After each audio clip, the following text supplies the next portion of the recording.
जय हिंद। अलकायदा का सरगना यानी सर्वे सर्वा ऐमान अल जवाहिरी मारा गया। ये 9/11 हमला का एक मास्टरमाइंड था। देखिए 9/11 हमला हुआ था 9/11 2011 में, 11 सितंबर को अमेरिका के वर्ल्ड ट्रेड सेंटर पे हमला हुआ। देखिए जब अमेरिकन भाषा लिखते हैं ना तो उसे थोड़ा पहले महीना लिख देता है सब, अब बाद में तारीख लिखता है सब। तो जैसे ये 9 जो लिख रहा है ना, ये महीना है, सितंबर महीना। अभी अगस्त 8वां चल रहा है, सितंबर 9 आएगा, तो सितंबर पहले लिखता है। तो 9 सितंबर 2001 को हमला हुआ था। और हम लोग पहले तारीख लिखते हैं, जैसे हमारे यहाँ हुआ था 26/11 यानी 26 नवंबर, तो हम लोग पहले डेट लिखते हैं, उसके बाद महीना लिखते हैं। आई CBSE वाला जो है सब ना पहले महीने में लिख देता है, उसके बाद डेट लिखता है। तो ओसामा बिन लादेन ने वर्ल्ड ट्रेड सेंटर पे धमाका से उड़ा दिया था। उसके बाद से तो अमेरिका इनको खोज रहा था और 10 साल बाद मार के गिराया। 2001 में इसने हमला किया और 2011 में अमेरिका ने एबटाबाद से मार के ओसामा बिन लादेन को गिरा दिया। यहां पर 2 मई 2011 को, यानी 10 साल बाद अमेरिका ने ओसामा बिन लादेन का बदला ले लिया था। इस बदले में जो एबटाबाद मारा गया था वो भारत की सीमा से महज 25 से 30 किलोमीटर था। पाकिस्तान के एबटाबाद में उसे मारा गया था। इस ऑपरेशन को अमेरिका के सील कमांडो ने, नेवी के सील कमांडो ने इस ऑपरेशन को कंप्लीट किया था। लेकिन इस हमले का जो मेन मास्टरमाइंड था ओसामा बिन लादेन तो फेस था, जबकि पूरा बैकग्राउंड पूरी संभालता था ऐमान अल जवाहिरी। ये पेशे से एक डॉक्टर था, ओसामा बिन लादेन इंजीनियर था।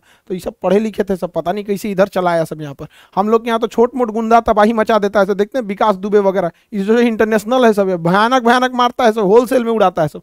तो ओसामा बिन लादेन एक फेस वैल्यू था अलकायदा का, जबकि सारा अंदर का ऑपरेशन ऐमान अल जवाहिरी देख रहा था। तो 2011 में जैसे ओसामा बिन लादेन मारा गया, तो अगला जो पूरा इसका सुप्रीम कमांडर, जिसे ये लोग कहते हैं सरगना, वो ऐमान अल जवाहिरी बना। ऐमान अल जवाहिरी को मारने के लिए अमेरिका पहले बहुत बार किया, कई बार इसके प्रयास असफल रहे। तो इसकी टोटल जिम्मेदारी CIA को सौंप दिया गया। ऐमान अल जवाहिरी की रेकी CIA कर रही थी। इसे फरवरी में ही इनपुट मिल गया था कि Ayman al Zawahiri Haqqani group के साथ मिलकर काबुल में शिफ्ट हो गया है। तो इसने काबुल के आसपास के घरों की रेकी करने चालू किया। इसने क्या किया, CIA ने महिलाओं को भर्ती किया और वहां की महिलाओं को उस एरिया की रेकी करने के लिए दिया गया। तो काबुल के एक बिल्डिंग में पाया गया कि यहाँ ऐमान अल जवाहिरी जैसा दिखने वाला कोई व्यक्ति आता है खिड़की पर।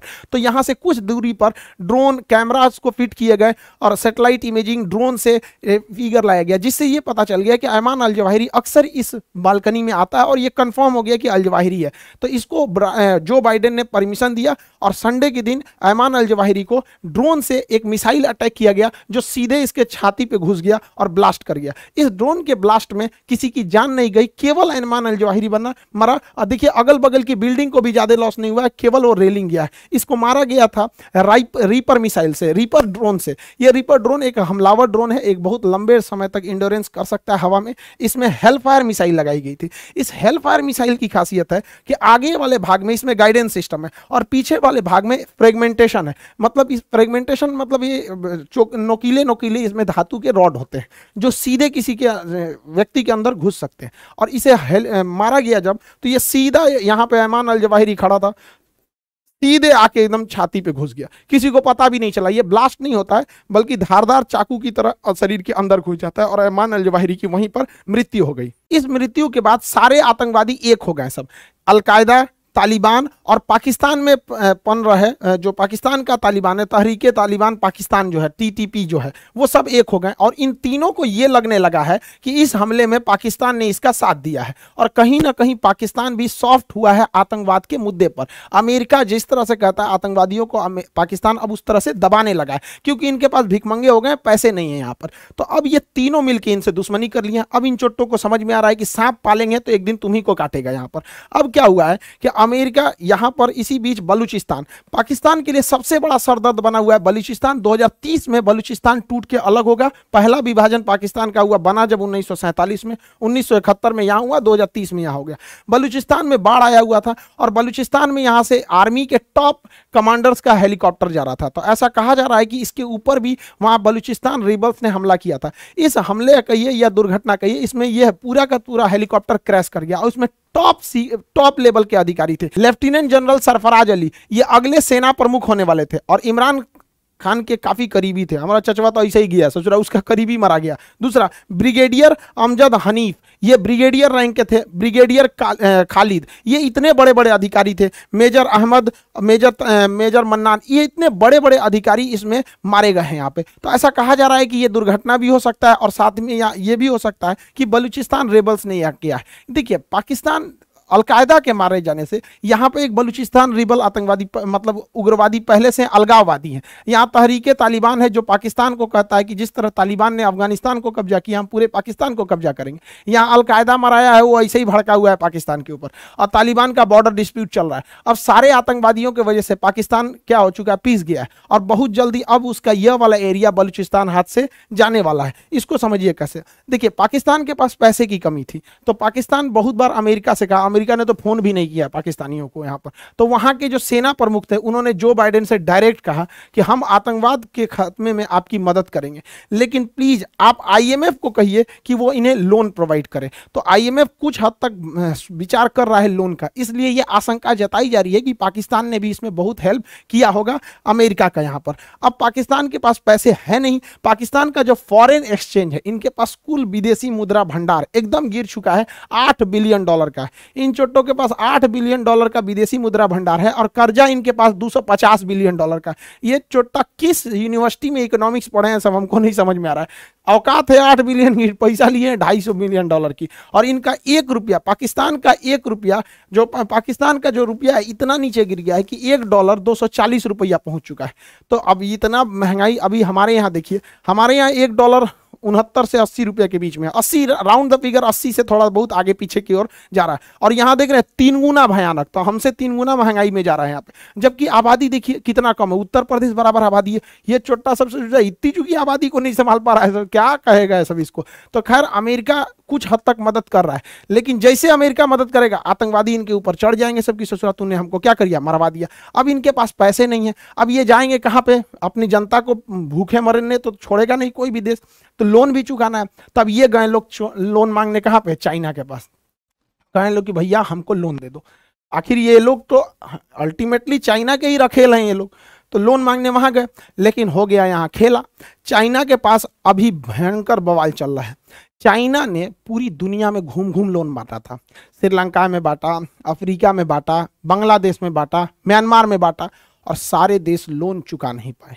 अब चाइना के बैंकों के पास पैसा हो गया खत्म, और जो लोग चाइना के बैंकों में पैसा रखे थे वो लोग गए मांगने कि हमारा पैसा दो, तो बैंक कर रहा आपका पैसा तो श्रीलंका को दिए थे डूब गया, आपका पैसा माली को दिए थे डूब गया, आपका बांग्लादेश को दिए थे डूब गया, म्यांमार को दिए थे डूब गया। अब वहां के लोग भयानक सड़कों पे उतर गए कि चोट्टा हमारा पैसा तुम डुबा दिए यहाँ पे।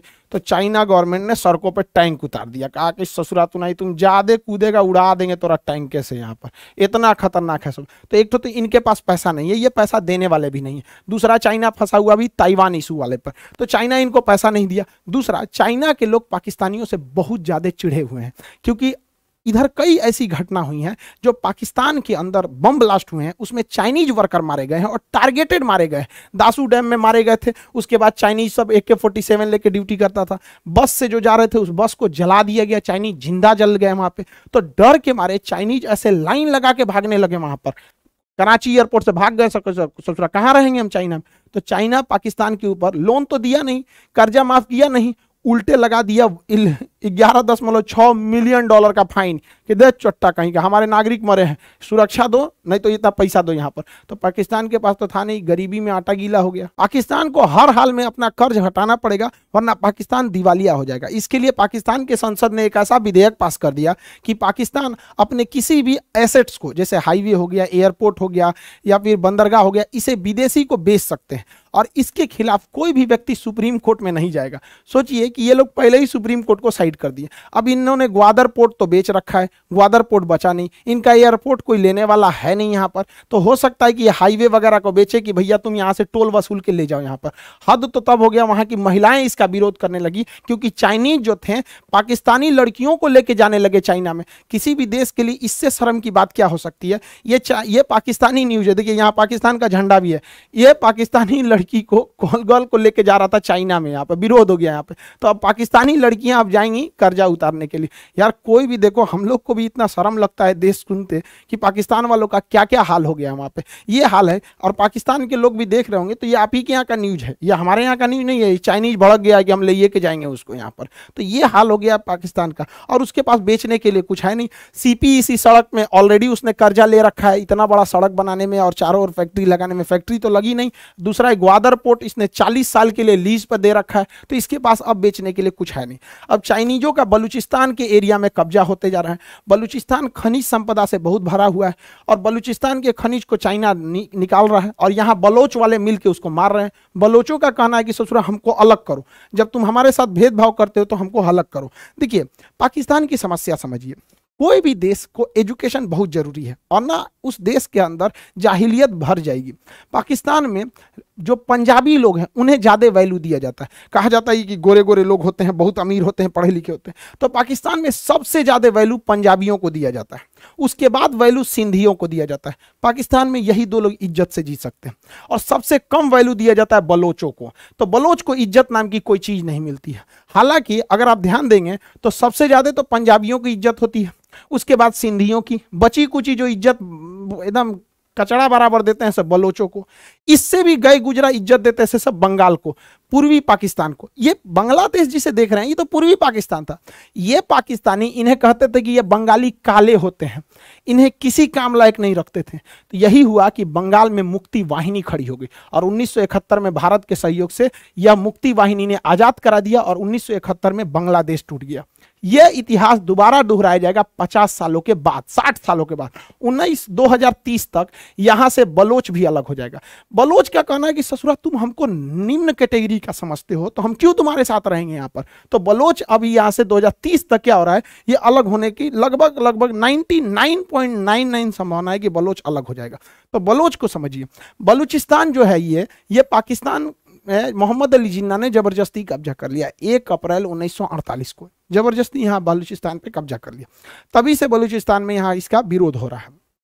बलूचिस्तान का जो एरिया है टोटल पाकिस्तान का 40% एरिया है ये बलूचिस्तान, लेकिन यहाँ आबादी इतनी कम है, महज 7% आबादी रहती है, 7%, क्योंकि यहाँ पूरी तरह से पहाड़ और पठार है। लेकिन यहाँ खनिज संपदा बहुत ज़्यादा है। पाकिस्तान के टोटल गैस और पेट्रोलियम का 45% इसी बलूचिस्तान से निकलता है। उसका टोटल खनिज जो मिनरल है, कॉपर है, ये सब बलूचिस्तान से निकलता है। इसकी सीमा अफगानिस्तान से और ईरान से लगती है, इसलिए इसका स्ट्रेटेजिक महत्व भी है। पाकिस्तान का दूसरा सबसे बड़ा बंदरगाह ग्वादर बंदरगाह भी यहीं से है। सीपीसी सड़क भी इधर ही जा रहा है।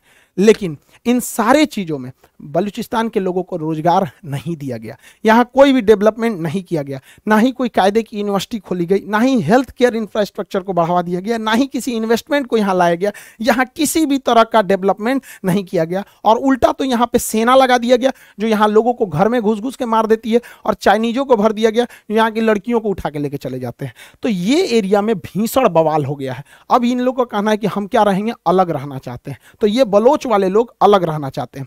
अब यहाँ पे डबल समस्या समझिए कि बलोच जो है इनको भारत का समर्थन है, ये भारत के मतलब फेवर में रहते हैं। देखिए जब भी बलोच का झंडा देखिएगा तो इंडिया का झंडा साथ में रहेगा। तो बलूचिस्तान में ये अशांति देखकर यहाँ पर तहरीके तालिबान पाकिस्तान, ये भाई सब देख रहे हैं, ये जो हीरो की तरह है, तो हम लोग के लिए तो ठीक है, ससुरा मार रहा है पाकिस्तान को, मार भाई तुम और तगड़ा एकदम यहाँ पे। तो हम लोग के लिए क्या कचरा है, हमारे दुश्मन का दुश्मन हमारा दोस्त। इंटरनेशनल रिलेशन में तो यही होता है, लेकिन हम लोग थोड़ा एथिक्स वाले हैं, खुल के सपोर्ट नहीं कर सकते हैं इनका। लेकिन आप तो समझदार हैं यहाँ पे। तो तहरीके तालिबान कहता है कि हाँ ये अलग होना चाहिए। दूसरा जो बलोच लोग हैं, लोग बलूच, ये भी अब पाकिस्तान से कहने लगे हैं कि हमको अलग करना है। और हद तब हो गई जब फरवरी में इन बलोचों ने पाकिस्तान के 200 रेंजर जवानों को, उनके जो बीएसएफ होती है रेंजर, मार के मौत के घाट उतार दिया वहाँ पर। अब पाकिस्तान को समझ में आ रहा है कि 26/11 पे हमला कराओगे, कश्मीर में कराओगे, अब तुम ससुरे खुद मरोगे। अब इसमें भारत सरकार को क्या करना चाहिए कि इनका थोड़ा समर्थन करना चाहिए, जो बलोच हैं। अब इसमें ऐसा नहीं कि भारत सरकार ने समर्थन नहीं किया था। 2016 में लाल किले पे से हमारे प्रधानमंत्री मोदी जी ने कहा था कि पीओके और बलोच के लोगों के साथ उनकी सहानुभूति है। इससे बलोच लोगों का मनोबल बहुत बढ़ गया। अब बलोचों का मनोबल बढ़ेगा ना तो ये विद्रोह कर देंगे, लेकिन ये लुका छिपी की तरह नहीं हो पाएगा। और हाँ, ये बात हम समझते हैं कि प्रधानमंत्री हो, राष्ट्रपति, विदेश मंत्री, इनके एक लिमिटेशंस है, ये कुछ भी बातों को नहीं बोल सकते। लेकिन हम लोग तो बोल सकते हैं। हम लोग तो कहते हैं भैया खुला समर्थन है भारत का। बलोच लोगों से कहते हैं कि इशारा समझो, हम लोग भी खुला समर्थन इशारों में ही किए थे मुक्ति वाहिनी का, और 1971 में अलग हुआ था। तो जितने बलोच भाई लोग हैं, आप आगे बढ़ो, हम आपके पीछे अइबे करेंगे, हमारा विक्रांत पीछे से आएगा, सब आएगा यहाँ, बस एक बार आगे बढ़िए। सरकार का काम क्या है कि वो खुल के तो कुछ नहीं बोल सकते ना, फंस जाएगी। तो सरकार का काम थोड़ा पर्दे के पीछे होता है। तो हम लोग का काम है बलोच लोगों का मोरल बढ़ाना, तो मोरल हाई हम लोग कर देते हैं। बाकी मटेरियल पहुंचाना सरकार का काम है, हमारी रॉ है, मटेरियल पहुंचा दें। हम लोग के लिए एक फायदा ये है कि हम लोग बोल सकते हैं, कोई दिक्कत नहीं है, लेकिन सरकार चाहती है लेकिन बोल नहीं सकती। आप सब पढ़े लिखे हैं, समझदार हैं, क्योंकि इंटरनेशनल रिलेशन में एक दबाव बन जाता है कि आप क्यों किसी देश को तोड़ रहे हैं यहाँ पे। तो भारत के लिए ये एक बहुत अच्छा जब दबाव है कि अगर तुम कश्मीर को अशांत करोगे तो ससुरे हम तो तुम्हारा तूरिये देंगे, और हमें तोड़ने में जाता क्या, पहले से एक्सपीरियंस है हम लोग के पास 1971 का, इसी को दोहरा देंगे 2030 में, और तुम्हारे पास तो अर्थव्यवस्था नहीं है, ससुरे खाए भी ना मर रहे हो यहाँ पर। देखिए बलूचिस्तान का अलग होना या अशांत होना बहुत ज्यादा जरूरी है कश्मीर के सिक्योरिटी के लिए। बलूचिस्तान पाकिस्तान का 40% एरिया है, अगर ये अशांत हो गया, यहां विद्रोह हो गया आजादी के लिए, तो पाकिस्तान को अपनी सेना को यहां से बुलाना पड़ेगा कश्मीर से, और यहां पर जाके इंसर्जेंसी को शांत करना पड़ेगा, जिससे कि हमें फायदा होगा और कश्मीर शांत होगा। तो कश्मीरी भाइयों की शहादत न हो, कश्मीर शांत हो सके, भारत का कश्मीर भारत के साथ कंधे से कंधा मिला के चल सके, वहां भी विकास हो सके। इसलिए कश्मीर के विकास के लिए यह जरूरी है कि एक नए देश का उदय हो, और इसके लिए जहां तक हो सके हम लोग से तो जितना बनता है कर सकते हैं। हम मोरल बढ़ा सकते हैं, आइडियाज आगे बढ़ा सकते हैं, लेकिन मटेरियल सरकार ले आएगी। बलोच लोग आप याद रखिए, आपको आगे बढ़ना पड़ेगा, आप एक कदम आगे बढ़ाइए, बाकी सारा काम हम लोग कर देंगे यहां से। तो ये बलूचिस्तान का ये एरिया अशांत होना जरूरी है, इससे एक तीर से दो निशान होगा। एक पाकिस्तानी आर्मी इधर मोबिलाइज होगी, दूसरा पाकिस्तान का जो चाइना का ये जो सीपीईसी का सपना है ये भी धाराशायी होगा, ग्वादर पोर्ट का पूरा पैसा फंस जाएगा। अब ससुरा चाइना, अब चाइना की मजबूरी बनेगी कि उसको मलक्का होके ही आना पड़ेगा, क्योंकि पहले उसका आइडिया था कि इधर से इधर अरब सागर में चले जाएंगे, भारत को बाईपास कर देंगे। अब ससुरे बाईपास करके दिखाओ, हिंद महासागर में तो उघारे करके मारेगी इंडियन नेवी तुम चाइनीज लोगों को। तो भारत सरकार के लिए बहुत जरूरी है ये बलूचिस्तान का मामला खेलना, और अभी मौका बहुत बेहतरीन है बलूचिस्तान वाले लोगों के लिए। मोरल के साथ साथ मटेरियल की भी जरूरत है, और बलूचिस्तान वाले लोगों को भी कहते हैं एक बार तो आपको आगे बढ़ना ही पड़ेगा। एक समय था जब पाकिस्तान जो था ना चाइना के गोद में बैठा था। आइए हमारा चचवा क्या बोलता था, ये चोट्टा साला क्या कह रहा था कि हमारी और चाइना की दोस्ती हिमालय से भी ऊंची है और समुद्र से भी गहरी है।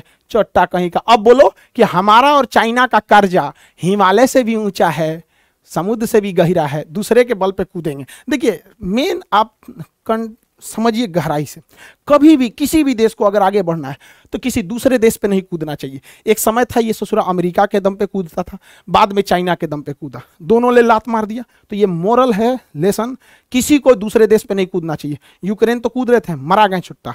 दूसरा कि हर देश को अपने खुद के विकास पे ध्यान देना चाहिए, दूसरे के टांग नहीं लड़ाना चाहिए। हम लोग मंगल ग्रह तक चले गए, ये ससुरा अभी कश्मीर में घुसने के लिए सोच रहा है। तो अगर ये टांग नहीं लड़ाता, कश्मीर से 370 हट गया, धीरे धीरे आने वाली जितने कश्मीर के उग्रवादी हैं सब ये चोट्टे 30-40 साल में मर जाएंगे सब। उसके बाद नई जनरेशन वो भारत से कंधा मिला के चलेगी, उसको पता ही नहीं चलेगा 370 क्या है। लॉन्ग टाइम में सोचिए यहाँ पर।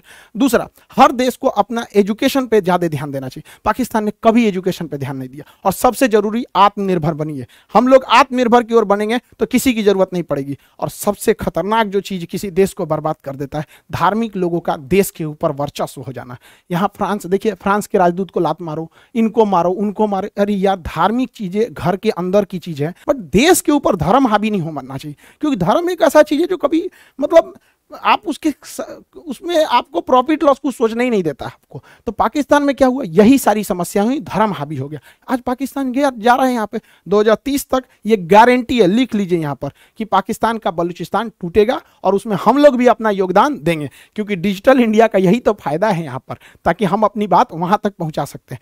एक्चुअली इंटरनेशनल रिलेशन के टॉपिक काफी कॉम्प्लिकेटेड होते हैं। इसमें एक चीज को समझने से पहले आपको कई अलग अलग चीजों की जरूरी होती है यहाँ पर। अब क्लास में क्या होता है कि आदमी पूरा का पूरा एक लंबा लेक्चर लिया रहता है क्लास में, डेली 4 घंटा 5 घंटा, तो एक फाउंडेशन बिल्ट हो जाता है, तो समझने में इजी हो जाता है। खैर, हमारी कोशिश रहती है कि एकदम सरल से सरल भाषा में आपको ये चीज़ों को समझाया जा सके। आई होप आप समझे होंगे। बाकी जो क्लासेज चल रहे हैं वो तो चल ही रहे हैं अपने एप्लीकेशन पे। जो लोग रेगुलर क्लास कर रहे हैं उनके लिए और मेहनत लगा के पढ़ाई कीजिए। आई होप आप इस टॉपिक को समझे होंगे। मिलेंगे नेक्स्ट क्लास में। जय हिंद।